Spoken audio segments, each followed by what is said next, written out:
Gerald Lucas here with another installment of Ask Gerald, where you get your real estate questions answered. Today we're going to do a follow-up or part 2 of a question that I began to answer last week from Dave, who writes from Bayonne, New Jersey, and he asked, we're buying our first investment property. What are the most important factors you think we should consider? And in the last episode, I gave you 3 quantitative factors to consider before you buy a property. Right now I'm going to give you 3 qualitative factors to consider before you buy a property.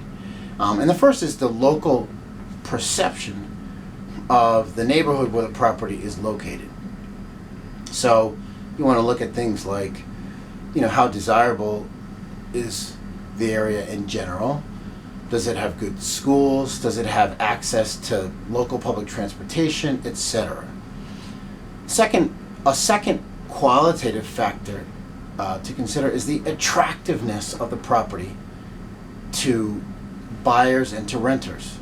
So depending on what your exit strategy is, what you plan to do with the property, so maybe you want to renovate it and sell it, or maybe you want to renovate it and then rent it out. Either way, the property has to be attractive to buyers if you want to sell it, and it has to be attractive to renters if you want to rent it. Because again, you're competing with other properties. If you buy and then resell, you're competing with all the other properties that are for sale. If you're going to buy and then rent, you're competing with all the other rentals that are out there.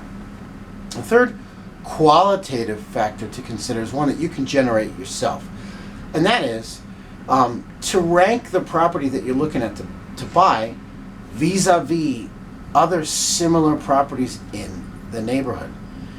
So I strongly suggest that before you buy a residential property, you go out and look at least 3 similar properties in the same area.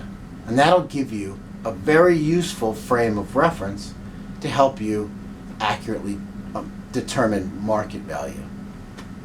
So thanks for your question, Dave. For more real estate information and tips, visit my blog at geraldlucas.com. I'm Gerald Lucas, and I'll see you again soon.